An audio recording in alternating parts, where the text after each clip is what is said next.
Right ఇక breaking updates చూసుకున్నట్లయితే ఆంధ్రప్రదేశ్ శాసన మండలిలో గత 2 రోజులుగా వాడివేడిగా చర్చ జరుగుతుంది. అయితే ఏపీ బడ్జెట్ సమావేశాల్లో భాగంగా మండలి సమావేశాలు కొనసాగుతుండగా తిరుమల లడ్డు వ్యవహారంపై చర్చకు పట్టుబట్టారు.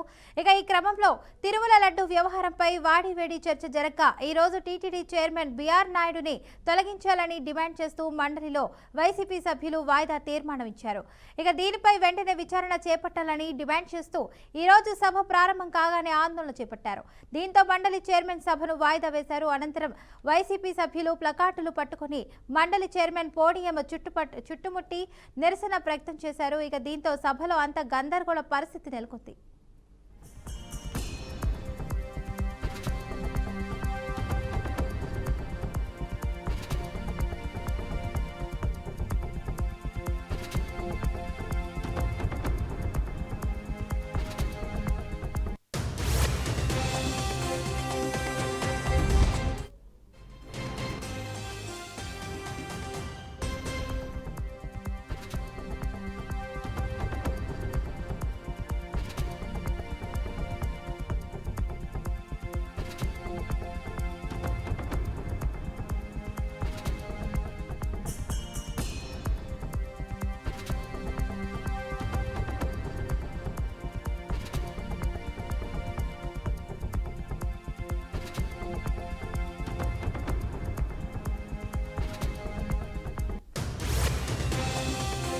రైట్ బులెటిన్లో బ్రేకింగ్ న్యూస్ చూస్తున్నాం. ఆంధ్రప్రదేశ్ శాసన మండలిలో గత 2 రోజులుగానైతే వాడోవేడిగా చర్చ జరుగుతుందని చెప్పాలి.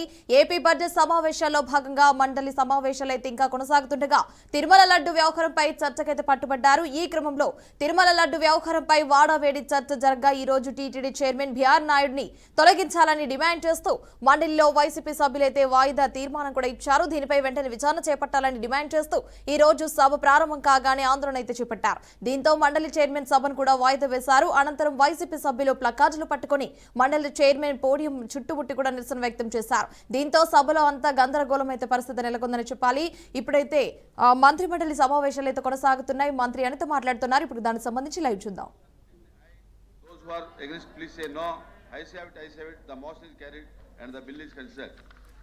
I shall now put the clause to vote. There are no amendments to clause 2 to 16, clause 1 enacting formula and long title, and they are before the House. The question is, those who are for clause 2 to 16, clause 1 enacting formula, long title, please say aye. Those who are against, please say no. Ayes have it, ayes have it.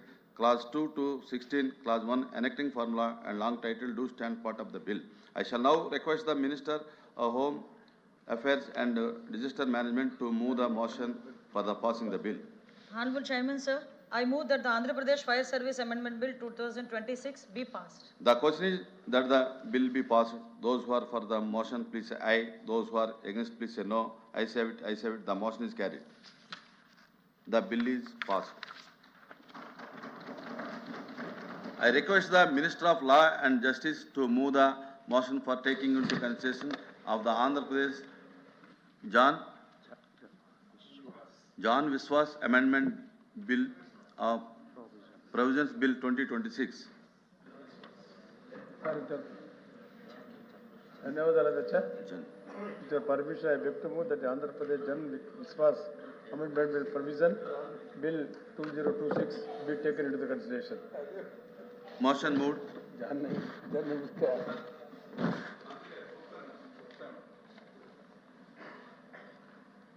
Sir, your permission sir. భారత ప్రభుత్వ సులభతరమైన పరిపాలన కోసం భారత Jan Vishwas act 2023 ద్వారా కొన్ని కేంద్ర చట్టాలను సవరణలు చేయడం జరిగింది. ఈ నేపథ్యంలో ఆంధ్రప్రదేశ్ జన విశ్వాస్ బిల్ 2026 ద్వారా మన రాష్ట్రంలో అమలులో ఉన్న కొన్ని చట్టాలను సవరించి జైలు శిక్షలను రద్దుపరిచి అపరాధ రుసుము విధించడం, తద్వారా రాష్ట్ర ప్రజలకు మెరుగైన సులభతరమైన వ్యాపారం మరియు మెరుగైన పరిపాలన సేవల కోసం అందించడానికి ఈ వాడుకలో ఉన్న కొన్ని చట్టాలను రద్దు చేసి బిల్లును ప్రతిపాదించడం. ఈ రకమైన చట్టాన్ని ఇప్పటికే మహారాష్ట్ర, ఛత్తీస్గఢ్, గుజరాత్, హర్యానా, ఒరిస్సా రాష్ట్రాల్లో అమలుపరచడం జరిగింది. కొన్ని సవరణలు సార్. ఆంధ్రప్రదేశ్ మున్సిపాలిటీ చట్టం 1967 మున్సిపల్ శాఖ ఆదేశాల ఉల్లంఘనకు గతంలో జైలు శిక్ష, జరిమానాలు ఉండేవి. ప్రస్తుతం ఈ జైలు శిక్షను రద్దుపరిచి ఎవరైనా అపరాధం చేస్తే మొదటిసారి ఉల్లంఘనకు 75,000, అలాగే రెండవసారి ఉల్లంఘిస్తే 2,00,000 రూపాయలు పెనాల్టీలు వేయడం జరుగుతుంది సార్. గతంలో అయితే జైలు శిక్షలు ఉంటే జైలు శిక్షలు లేకుండా ఈ చట్టాన్ని తీసుకురావడం జరిగింది సార్. అలాగే రెండవసారి ఆంధ్రప్రదేశ్ మున్సిపాలిటీ చట్టం 1965 హిసార్ నుంచి సికింద్రాబాద్ కు ప్రయాణికులతో వెళ్తున్న హిసార్ ఎక్స్ప్రెస్ ట్రైన్ కు త్రుటిలో పెను ప్రమాదం తప్పింది. రైలు ఇంజన్ చక్రం ఒక్కసారిగా విరిగిపోవడంతో లోకో పైలట్ అప్రమత్తమై రైళ్లను నిలిపివేశారు. దీంతో వందలాది మంది ప్రయాణికులు ప్రాణాపాయం నుంచి తప్పించుకున్నారు. హైదరాబాద్ వైపు వెళ్తున్న హిసార్ ఎక్స్ప్రెస్ హన్మకొండ జిల్లా ఉప్పల్ రైల్వే స్టేషన్ సమీపంలోని మడిపల్లి గేట్ వద్దకు రాగానే సాంకేతిక లోపం తలెత్తింది. ఇంజన్ చక్రం విరిగిపోవడంతో దాన్ని గమనించినటువంటి రైల్వే సిబ్బంది వెంటనే రైలును అక్కడే నిలిపివేశారు. ఫలితంగా సుమారు 4 గంటల పాటు రైలు ట్రాక్ పైనే ఉండిపోయింది. ఇక నిర్మానుష్య ప్రదేశంలో ట్రైన్ నిలిచిపోవడంతో ప్రయాణికులు తీవ్ర ఇబ్బందులు ఎదుర్కొంటున్నారు.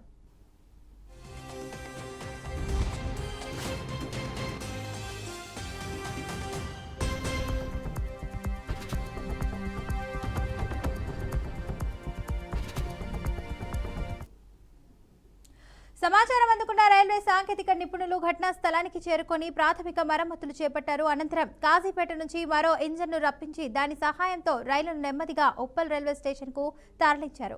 అక్కడి నుంచి ప్రయాణికులను గమ్యస్థానాలకు చేర్చేలా ఏర్పాట్లు చేశారు. ఇక రైలు ఇంజన్ చక్రం విరిగిపోవడంపై రైల్వే ఉన్నతాధికారులు విచారణకు ఆదేశించారు. పట్టాల నాణ్యత లోపం, ఇంజన్ మెయింటెనెన్స్ లోపం వల్ల ప్రమాదం జరిగిందా అనే కోణంలో దర్యాప్తు చేపడుతున్నారు.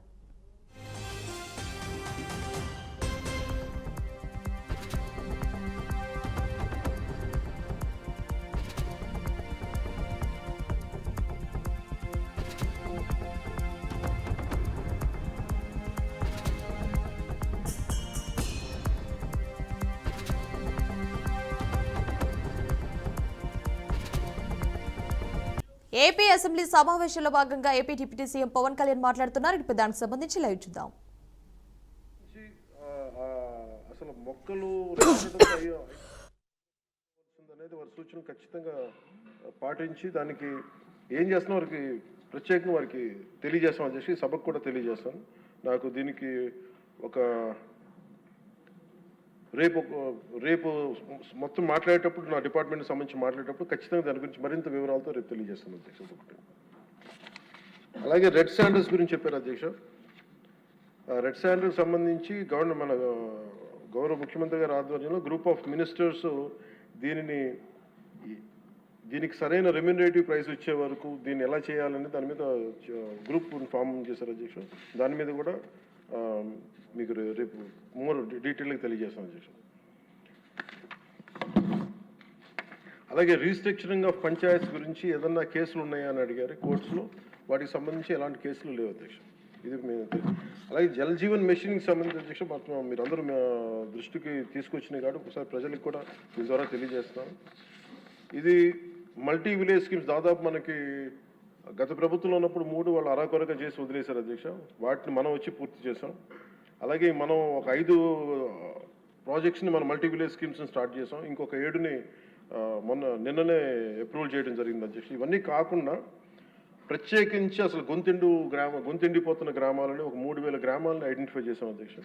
ఆ 3,000 గ్రామాలకి మన ఆర్థిక వనరులు సహకరించినప్పటికీ కూడా దాన్ని ప్రత్యేకించి నిన్న ఉన్నతాధికారులందరితో కూర్చొని ప్రిన్సిపల్ సెక్రటరీ గారితో కూర్చొని కూడా దీని మీద చాలా లోతైన చర్చ జరిగింది అధ్యక్ష. దాని గురించి కూడా మీకు చాలా డీటెయిల్గా రేపు ఏం చేస్తున్నాం ఎలా చేస్తున్నాం అని మీకు సమగ్రంగా తెలియజేస్తాను. అలాగే 15th ఫైనాన్స్ కమిషన్ సంబంధించిన అన్ని నిధులు కూడా ఇన్ టైం మేము రిలీజ్ చేసాం అధ్యక్ష. అలాగే జిల్లా పరిషత్స్ కింద మళ్ళీ ఇంకొక మాట చెప్తున్నాను, ఖచ్చితంగా నెక్స్ట్ వచ్చే ఎలక్షన్స్ లోపు ఇవన్నీ వారు లేవనెత్తిన అంశాన్ని పూర్తి చేస్తామని తెలియజేసుకుంటాం అధ్యక్ష. అలాగే I request the members to approve the demands 29, 31 and 32. Thank you అధ్యక్ష. నమస్తే. తర్వాత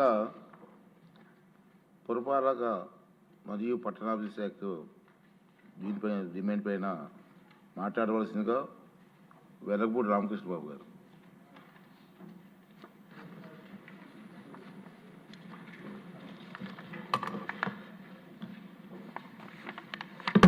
ధన్యవాదాలు అధ్యక్ష. ఈరోజు పురపాలక మరియు పట్టణాభివృద్ధి శాఖ మంత్రి గారు పెట్టిన డిమాండ్స్ని 14,538,67,89,000 రూపాయలని సమర్థిస్తూ మంత్రి నారాయణ గారికి ధన్యవాదాలు తెలియజేసుకుంటూ ఈరోజు మన కూటమి ప్రభుత్వం వచ్చిన వెంటనే విశాఖ నగరంలో ఫ్లైఓవర్ కమ్ మెట్రో శాంక్షన్ చేసినందుకు, కేంద్ర ప్రభుత్వం దీనికి గ్రీన్ సిగ్నల్ ఇచ్చినందుకు ముఖ్యమంత్రి చంద్రబాబు నాయుడు గారికి, డిప్యూటీ సీఎం పవన్ కళ్యాణ్ గారికి, నారాయణ ఏలూరు జిల్లా కుక్కునూరు మండలంలోని అమరవరం అటవీ రేంజ్ పరిధిలో ప్లాంటేషన్ అడవులు గొడ్డలి వేటుకు గురవుతున్నాయనే ఆరోపణలు వెల్లువెత్తుతున్నాయి. విలువైన చెట్లను అక్రమంగా నరికి ట్రాక్టర్ల ద్వారా తరలిస్తుండటంతో అడవులు క్రమంగా కనుమరుగవుతున్నాయని స్థానికులు ఆందోళన వ్యక్తం చేస్తున్నారు. అటవీ భూములను ఆక్రమిస్తూ కొంతమంది వ్యాపారులు, కల్ప స్మగ్లర్లు యథేచ్ఛగా కల్పను తరలిస్తున్నారని, ఇది అధికారులకు తెలిసే జరుగుతుందని కూడా ఆరోపణలు వినిపిస్తున్నాయి. ఇక గతంలో అడవిలో నుంచి ఎండు కట్టెలు తీసుకొచ్చిన కేసులు పెట్టే అధికారులు ఇప్పుడు పెద్ద ఎత్తున కల్ప అక్రమ రవాణా జరుగుతున్నా పట్టించుకోవడం లేదని విమర్శలు వ్యక్తమవుతున్నాయి.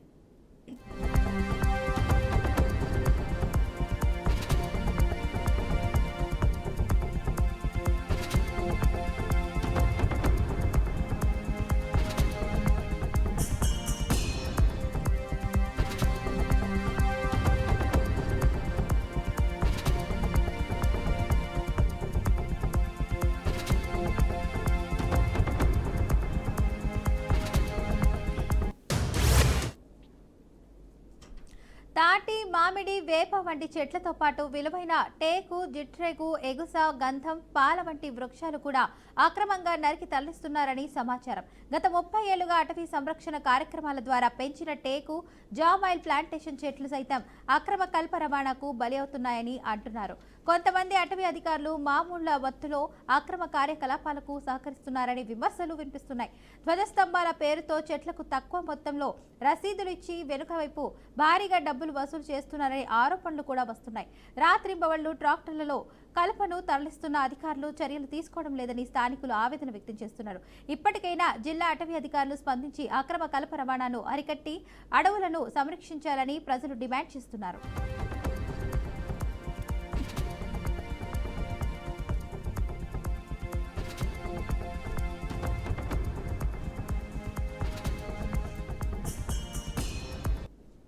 రైట్, ఇక బులెటిన్ లో బ్రేకింగ్ న్యూస్ చూస్తున్నాం. ఇరాన్ ఇజ్రాయెల్ అమెరికా యుద్ధం నేటితో 6వ రోజుకైతే చేరుకుంది. దీంతో పశ్చిమాసియాలో ఉద్రిక్తతలు పారకష్టాకు చేరాయి. ఇజ్రాయెల్, ఇరాన్ దేశాలు పరస్పరం భీకర దాడులకు దిగుతుండటంతో మిడిల్ ఈస్ట్ ప్రాంతం రణరంగంగా మారింది. ఈ క్రమంలో అమెరికా సైతం రంగంలోకి దిగి ఇరాన్ వార్షిప్లే లక్ష్యంగా దాడులైతే చేపట్టింది. ఇక మరోవైపు ఇరాన్ కూడా వెనక్కి తగ్గకుండా ఇజ్రాయెల్ నగరం టెల్ అవీవ్ పై కూడా బాస్టిస్ మిసైళ్లతో అయితే విరుచుకుపడుతోంది.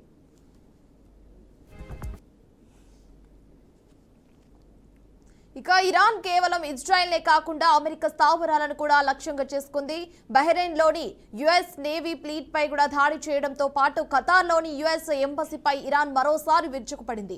ఇరాన్ ఇప్పటి వరకు 500కు పైగా బాలిస్టిక్ మిసైల్స్, 2000కు పైగా డ్రోన్లనైతే ప్రయోగించి యుద్ధాన్ని మరింత తీవ్రతరం చేసింది. అలాగే అమెరికా సైతం రంగంలోకి దిగి మరి ఇరాన్ పై భారీ దాడులు చేస్తుంది. దీంతో మిడిల్ ఈస్ట్ కంట్రీస్ లో పరిస్థితి అయితే ఆందోళనకరంగా మారిపోయిందని చెప్పాలి.